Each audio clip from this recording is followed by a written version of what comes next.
मेरा नाम निशा है। मैं 20 साल की हूँ और दिल्ली में रहती हूँ। ये मेरी पहली कहानी है। मुझे पहले प्यार या रिश्तों के बारे में ज्यादा जानकारी नहीं थी। ये कहानी 2 साल पहले कोरोना काल की है। माँ को पता था कि मुझे इन विषयों में रुचि नहीं है। एक दिन माँ ने पूछा, निशा, तुम्हारा कोई खास दोस्त है? मैंने कहा, हाँ, मेरी कई सहेलियाँ हैं। माँ ने मुस्कुराते हुए पूछा, और कोई खास लड़का? मैंने जवाब दिया, मुझे उसमें कोई दिलचस्पी नहीं। माँ बोली, निशा, अब तुम बड़ी हो गई हो, तुम्हें रिश्तों और प्यार के बारे में समझना होगा। मैंने पूछा, क्या समझना होगा माँ? माँ ने हंसकर कहा, शादी के बाद अपने जीवन साथी के साथ रिश्ता कैसे निभाना है। मैंने कहा, मुझे तो कुछ पता ही नहीं। माँ ने प्यार से कहा, कोई बात नहीं, मैं तुझे धीरे धीरे सिखाऊंगी। फिर माँ अपने काम में लग गई। रात को हमने खाना खाया। मेरे पापा चौकीदार हैं, इसलिए रात को घर पर नहीं रहते। पापा के ना होने पर मैं नहाकर नाइटी पहन ली और माँ के कमरे में चली गई। मैं माँ का इंतजार करने लगी। माँ सारा काम खत्म करके आई और मुझे देखकर मुस्कुराई। माँ ने साड़ी उतारकर गाउन पहना और बोली, आज मेरे पास ही सो जा। माँ पहले मेरे शरीर को ऊपर से नीचे तक देखा और सीने पर हाथ रखते हुए बोली, ये तो बहुत छोटे हैं, इन्हें और प्यार चाहिए। फिर हम बातें करने लगे। माँ ने मेरा हाथ पकड़ा और बोली, निशा, प्यार का मतलब है एक दूसरे की भावनाओं को समझना और सम्मान करना। मैंने ध्यान से सुना। माँ ने मुझे गले लगाया और कहा, रिश्तों में विश्वास और प्यार बहुत ज़रूरी है। मुझे उनकी बातें अच्छी लगीं। माँ ने कहा, आज मैं थक गई हूँ, कल मैं तुझे और बताऊंगी। मैं अपने कमरे में चली गई। रात के 12 बज रहे थे। मुझे और सीखने की उत्सुकता थी। मैंने सोचा, क्यों ना अपने भाई से भी कुछ बात करूं। मेरा भाई राहुल मुझसे 2 साल छोटा है। मैं रात को उसके कमरे में गई। वो कोई फिल्म देख रहा था। मुझे देखकर वो थोड़ा चौंका। मैंने कहा, राहुल, मेरे कमरे में चूहा है, मुझे डर लग रहा है, क्या मैं तेरे पास सो सकती हूँ? मैं सीधे कुछ नहीं कह सकती थी, इसलिए बहाना बनाया। राहुल ने हंसकर कहा, ठीक है, आ जा।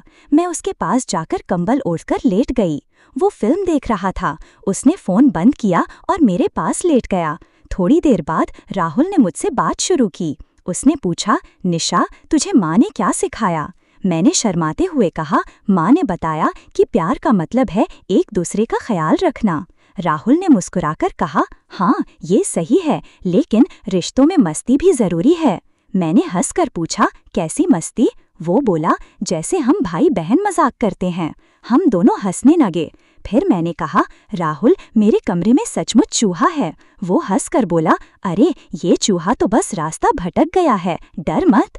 मैंने मजाक में कहा, इस चूहे का घर कहाँ है? राहुल ने हंसकर जवाब दिया, बिल में। जब तक ये अपने बिल में नहीं जाएगा तब तक भटकेगा। हम दोनों हंसते हंसते सो गए।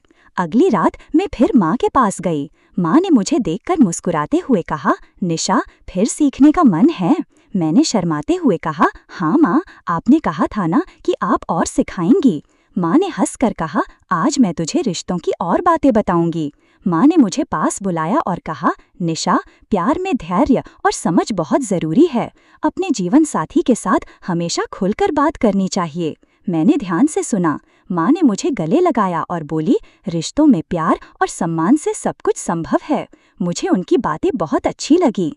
माँ ने कहा, कल फिर अपने भाई से बात करना, वो भी तुझे कुछ सिखाएगा। अगली रात मैं फिर राहुल के कमरे में गई। इस बार मैंने ढीली टी-शर्ट और शॉर्ट्स पहने थे। राहुल मुझे देखकर मुस्कुराया। मैंने कहा, राहुल, मेरे कमरे में फिर चूहा आ गया। वो हंसकर बोला, आजा, चूहा फिर रास्ता भटक गया होगा। मैं उसके पास लेट गई। राहुल ने मुझसे बात शुरू की और कहा, निशा, प्यार का मतलब है एक दूसरे की खुशी का ख्याल रखना। मैंने हंसकर कहा, तूने ये कहाँ से सीखा? वो बोला, बस माँ की तरह मैं भी सीख रहा हूँ। हम दोनों ने रिश्तों और दोस्ती के बारे में बात की। राहुल ने कहा, निशा, तू बहुत अच्छी बहन है, हमेशा मेरे साथ मस्ती करती है। मैंने हंसकर कहा, तू भी तो मेरा सबसे अच्छा दोस्त है। हम दोनों हंसते हंसते सो गए। अगले दिन माँ ने मुझे बुलाया और पूछा, निशा, कुछ सीखा कि नहीं? मैंने शर्माते हुए कहा, हाँ माँ, आप और राहुल ने मुझे बताया कि प्यार का मतलब है ख्याल रखना और सम्मान करना। माँ ने मेरे गाल पर हाथ फेरा और बोली, बिल्कुल सही, अब तू रिश्तों को समझने लगी है। उसके बाद माँ और राहुल ने मुझे समय समय पर रिश्तों की छोटी छोटी बातें सिखाईं। माँ ने बताया कि प्यार में धैर्य और समझदारी सबसे ज़रूरी है। राहुल ने मुझे मस्ती और दोस्ती का महत्व समझाया। मुझे अब प्यार और रिश्तों का मतलब समझ आ गया था। मैं सोचने लगी कि शादी के बाद अपने जीवन साथी के साथ कैसे एक खूबसूरत रिश्ता बनाऊंगी। तो मिलते हैं अगली कहानी में।